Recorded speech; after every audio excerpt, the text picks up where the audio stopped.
What's up, everyone? It's your boy Blue. Welcome back to the channel. This is Kickin' Trips. Appreciate you guys for tuning in. I have another fun one for you guys today. These are the Nike Kobe 4 Protro in the Girl Dad colorway. Fair warning, this is probably gonna be an episode where some tissues are gonna be needed. And I'm not even talking about you guys, I'm definitely talking about me. I definitely have a soft spot when it comes to this sneaker, the story behind it, the colorway, the details. I really just can't wait to get into this with you. Let's talk about it.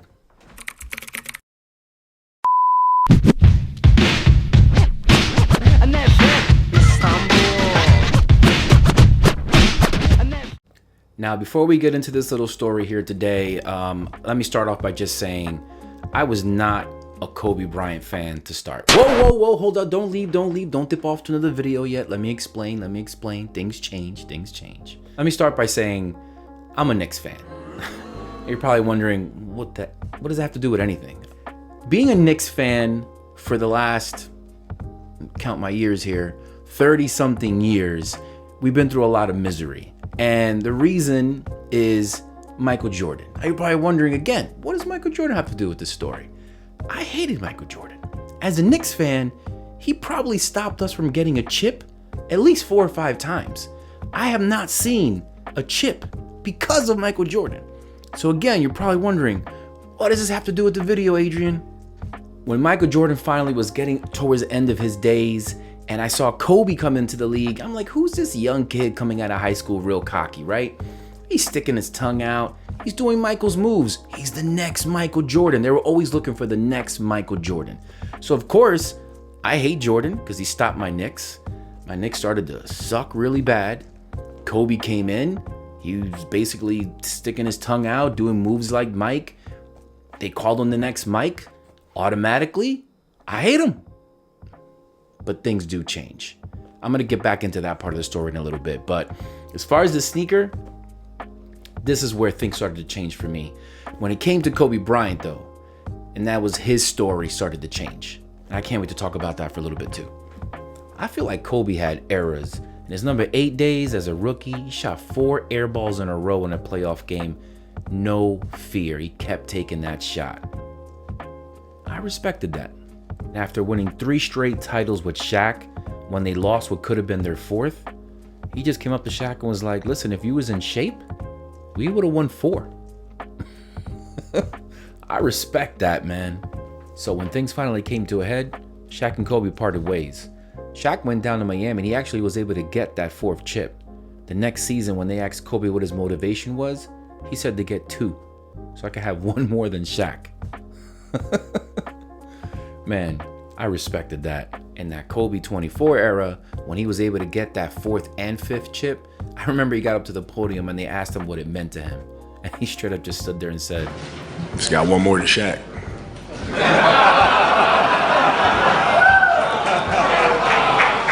So you can take that to the bank. Man, I respected that. But what I really started to respect about Kobe was that he was changing his game off the court after some issues early on.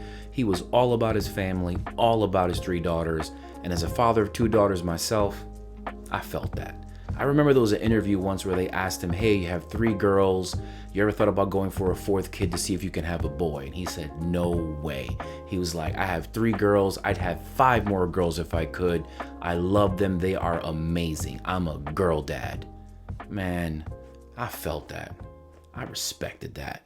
And I would tell these stories to my girls over the years. I mean, granted, there were probably a lot longer versions of these stories, but I just think that when it came to Kobe, I think I really started to follow him more after than I did during his career, just because of everything that he was involved in when it came to the camps, the motivational speeches and the seminars, his involvement with his 3 daughters, including Gigi. So when he tragically passed, I'm sorry, I'm just hitting the mic, because when he passed, I cried, man. I cried.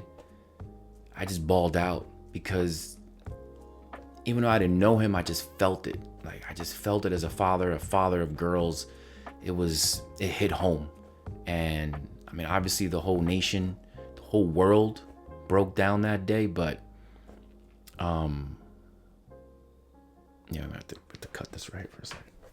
When these were coming out, let me tell you, man, I got emotional with wanting these. I've never had a Kobe before, so I was like, if I'm gonna get a Kobe, this is gonna be my first Kobe. I remember just going in all the raffles. Now, I randomly buy Yankee tickets in the beginning of the year for like different dates throughout the year so I can go with my girls to the game. I've been taking them to Yankee games, man, since they were probably walking. So the day before the sneakers drop is the Foot Locker like raffles, hey, you know, to see if you won. So I'm going out to Yankee Stadium with my girls. We're getting to the stadium. I'm not thinking I'm gonna hit. And, you know, a couple hours into the game, you know, your signal's not too strong in the stadium anyway. And I start seeing something come up on X about people hitting on, you know, on Foot Locker. So I'm like, oh, damn, let me see if, you know, not thinking that I might have hit. So I go into the Foot Locker app. Man, can you believe, had I paid attention, I went from being waitlisted to being chosen as getting a chance to buy them. All I had to do was hit the claim button. Like, yes, I want them. It timed out on me. I didn't claim them in time, and they were going to the next person. I remember sitting there at that stadium so deflated. I turned over to my girls and I just showed my daughter the phone. I was like, do you see what just happened? And she just went.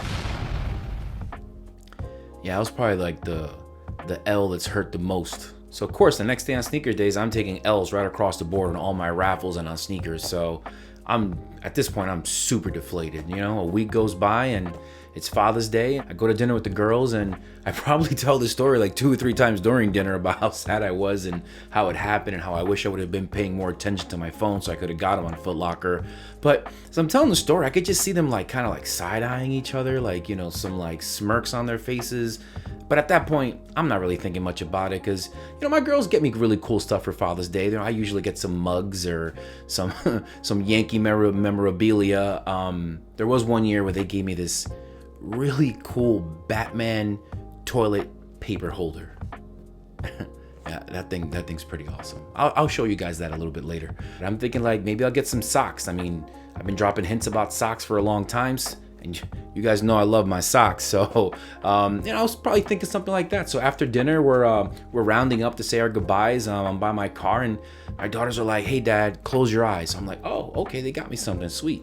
So I close my eyes, and you know, I put my hand out, and I feel like this big thump hit my hands, and I'm like, "What is this?" I'm like, "All right, I feel like it's a box. All right, they got me sneakers. Okay, got sneakers." So my daughter's like, "Open your eyes." I open my eyes, and I see that Black Mamba box at that point. So I am gassed. I'm talking about, I'm hitting high notes with my pitch as far as like the joys that I had right there at that moment. And the funny part is she didn't even wrap them. She like literally took it out of a Foot Locker bag and just handed me the sneakers. So I thought that was pretty funny too. So I opened them up. I saw it was these and I just can't explain how much it meant to get these from my girls. When I was able to get home and really see the details and materials, I could really see how this minimalistic colorway has some hidden gems. With Nike tying this colorway with Kobe's last public appearance when he was courtside with Gigi, wearing his Eagles hat and orange WNBA logo hoodie, they went with a bicoastal green wrapping around the shoe and just a super soft premium nubuck. Orange insoles with Kobe's logo to match the hoodie of the last photo of him we have.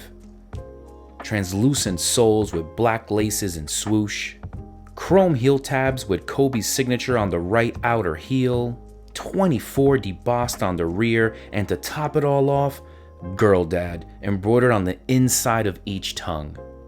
Nice touch, Nike. So what do you get when you're given a Father's Day gift of a beloved sneaker model that's backed with great materials and design, hidden gems that all Kobe fans can appreciate of any age, including mine to keep paying forward his legacy? You get one proud Papa Bear. Want to see more content like this? Drop a like, comment, and subscribe. We're on the road to 200. Finally got to that 100. Felt pretty good. Appreciate you guys. Thank you so much for that. Stories like this about getting a sneaker that you really want kind of fall in line with what I always say, and that is, buy what you want. If you're gonna go get them, get what you want, but more importantly than anything, wear them. All right, guys. Catch you on the next one.